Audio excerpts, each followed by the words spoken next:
Bus വ്യവസായവുമായി ബന്ധപ്പെട്ട് പ്രവർത്തിക്കുന്നവരെ എത്തരത്തിൽ ബാധിക്കുമെന്നതിനെ കുറിച്ചുള്ള ഒരു ചർച്ച നടത്താതെ ഗവൺമെൻറ് ഏകപക്ഷീയമായി വനിതകൾക്ക് സൗജന്യം ഏർപ്പെടുത്താനുള്ള നടപടി നമ്മുടെ നാട്ടിലെ പൊതുഗതാഗത സംവിധാനം തകർന്ന് തരിപ്പണമാവാനുള്ളൊരു സാഹചര്യത്തിലേക്കാണ് കാര്യങ്ങളെത്തുക.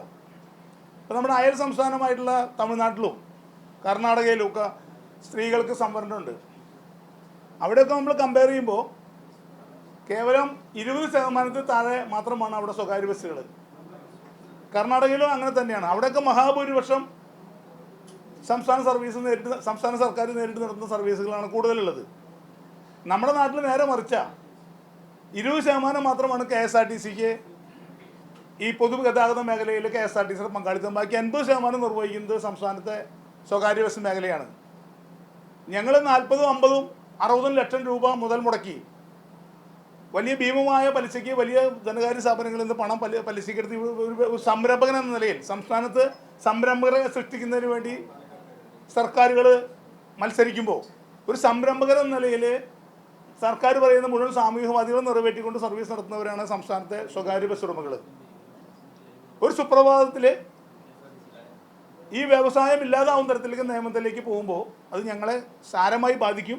ഇപ്പോൾ ചെറിയൊരു കണക്ക് KSRTC കണക്കുകൾ നിങ്ങൾ കണ്ടിട്ടുണ്ടായിരിക്കും. ഏതാണ്ട് 29 ലക്ഷം യാത്രക്കാരാണ് KSRTCയിൽ ഒരു ദിവസം കയറുന്നതെന്നും അതിൽ 19 ലക്ഷം സ്ത്രീകളാണെന്നുമാണ് KSRTC അവകാശപ്പെടുന്നത്. ഞങ്ങളും ഈ കണക്കുകൾ പരിശോധിച്ചു.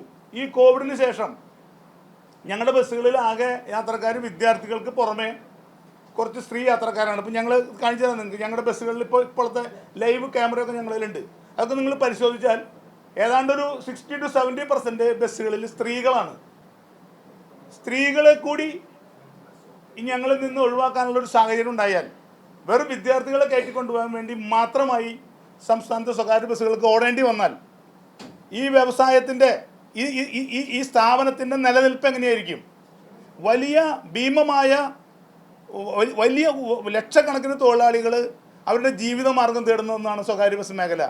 അതിപ്പോൾ കണ്ടക്ടറായാലും ഡ്രൈവറായാലും ബസ്സിൽ വർക്ക്ഷോപ്പിലായാലും ബസ്സിൻ്റെ ടയർ പഞ്ചടിക്കുന്നവരും ബസ്സിൽ ആളെ വിളിച്ച് കയറ്റുന്നവരുൾപ്പെടെ വലിയ അനേകായിരം ആളുകൾക്ക് പ്രത്യക്ഷമായും പരോക്ഷമായും തൊഴിൽ നൽകിക്കൊണ്ടിരിക്കുന്ന ഈ വ്യവസായ മേഖല ഈ പൊതുഗതാഗത സംവിധാനം ഇല്ലാതെയാവും.